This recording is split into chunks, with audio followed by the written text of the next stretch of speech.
Film yang terinspirasi dari kisah nyata ini dijamin bikin kalian merinding sekaligus sedih. Apalagi didukung dengan akting ciamik dari aktris Kang Hana yang juga pernah berperan dalam drama Startup. Secara singkat, Spirits Homecoming bercerita tentang kehidupan para gadis muda yang dipaksa memuaskan rudal para tentara Jepang. Kira-kira gimana ya nasib mereka selanjutnya? Buat kalian yang penasaran, rilekskan pinggul kalian, duduk santai dan Om puter dulu intronya.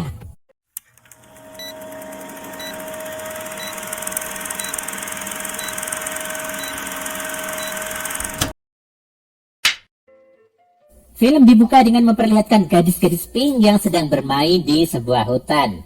Dan gadis yang ini bernama Jungmin. Saat bermain mereka melihat mobil tentara melintas di depan mereka.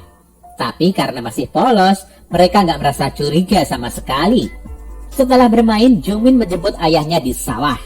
Keduanya pun pulang bersama dengan hati gembira.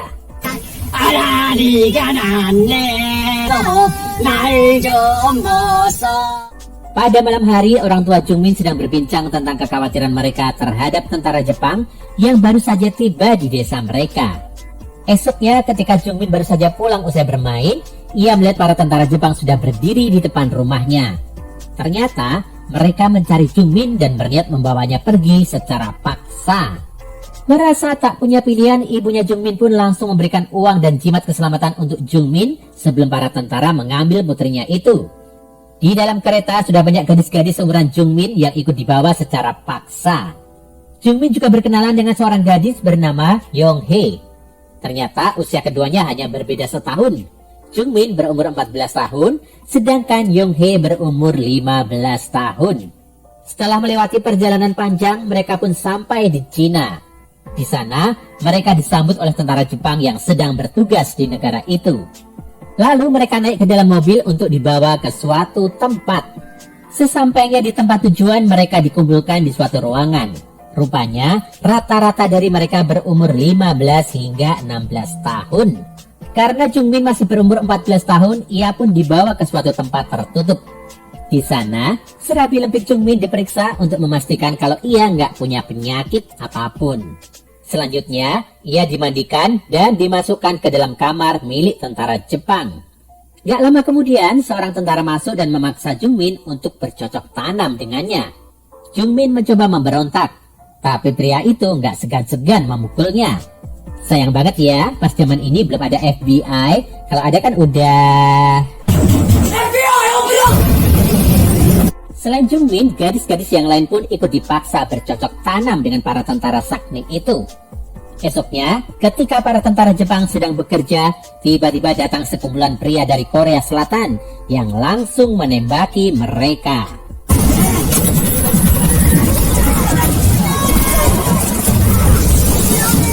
Tapi sayangnya, orang-orang Korea itu kewalahan menghadapi tentara Jepang. Mereka pun terpaksa mundur.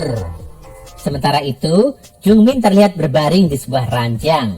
Kemudian, seorang tentara Jepang yang terlihat cupu masuk ke dalam kamar. Berbeda dari tentara lain, tentara bernama Tanaka itu memilih nggak mengejut Jungmin. Sebaliknya, ia menyuruh Jungmin beristirahat. Ia juga berkata kalau Jungmin mirip dengan adiknya. Saat jam istirahat, para gadis terlihat berkumpul di sebuah ladang luas. Karena telah mengalami banyak tekanan, salah satu gadis terlihat mengalami gangguan mental. Gadis-gadis itu terlihat gak berdaya, apalagi badan mereka sudah dipenuhi luka. Hari demi hari terus berlalu. Perlakuan lakat para tentara Jepang itu pun masih belum berubah. Setiap hari mereka selalu rajin mencicipi serabi lempit para gadis.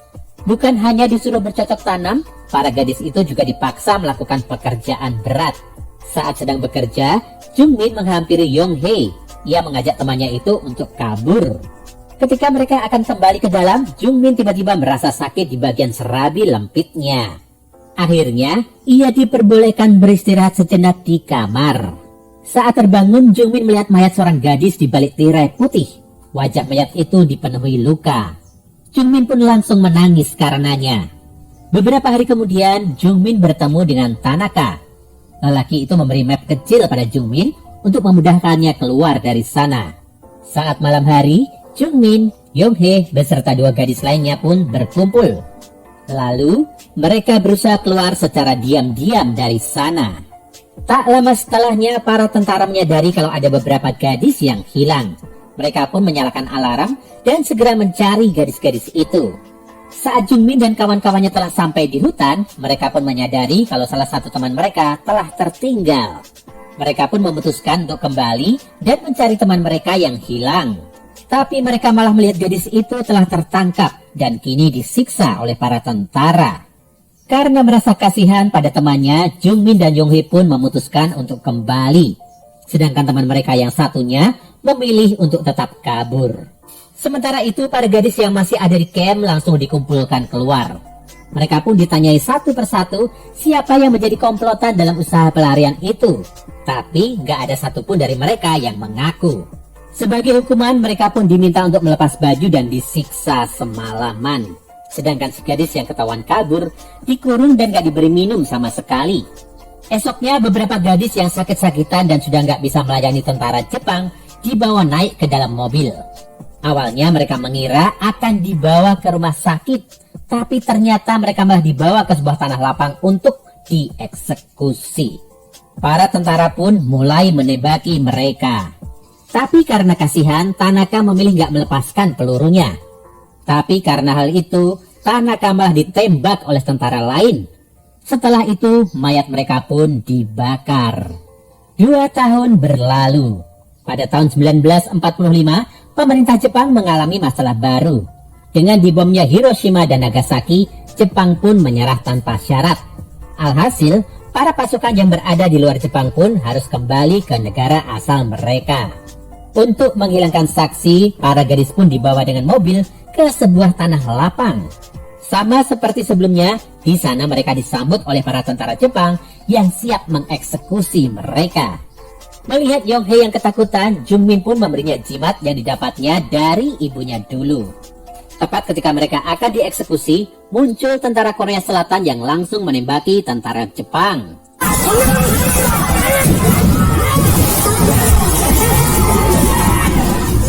Sayangnya beberapa gadis gak berhasil selamat. Sementara itu, Jungmin dan Yong-hee langsung berusaha melarikan diri.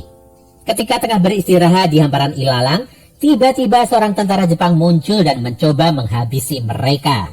Tapi untungnya, tentara Jepang itu langsung ditembak oleh tentara Korea. Jungmin dan Yong-hee pun berhasil diselamatkan dan dibawa pergi. Tapi ketika Jungmin menoleh, rupanya tentara Jepang itu masih hidup dan bersiap menodongkan pistolnya ke arah Yong-hee. Jungmin pun langsung melindungi Yong-hee dengan badannya. Alhasil, ia pun tertembak dan meninggal seketika. Scene lalu berpindah ke tahun 1991, di mana terdapat seorang gadis bernama Eun-kyung. Gadis itu dibawa oleh sang ibu menemui seorang tabib untuk disembuhkan. Rupanya ia merupakan korban penjahat serabi lembit yang kabur dari penjara. Sedangkan ayahnya dibunuh tepat di hadapannya. Sejak saat itu ia mengalami trauma berat dan gak mau berbicara. Tapi setelah berhari-hari menjalani pengobatan bersama si tabib, ia pun mulai bisa berbicara lagi. Karena itulah ia pun memutuskan untuk menjadi murid si tabib. Suatu hari ketika Eun-kyung akan membeli hanbok, ia melihat jimat milik wanita tua pemilik toko yang ternyata adalah Yong-hee. Dan tiba-tiba saja Eun-kyung bisa melihat masa lalu Jungmin. Saat terbangun, Eun-kyung membantu Yong-hee untuk melepaskan rasa bersalahnya pada Jungmin yang telah ia tinggalkan seorang diri. Saat ritual berlangsung, Yong-hee melihat Jungmin di hadapannya. Karena gak tahan lagi, Yong-hee pun pingsan.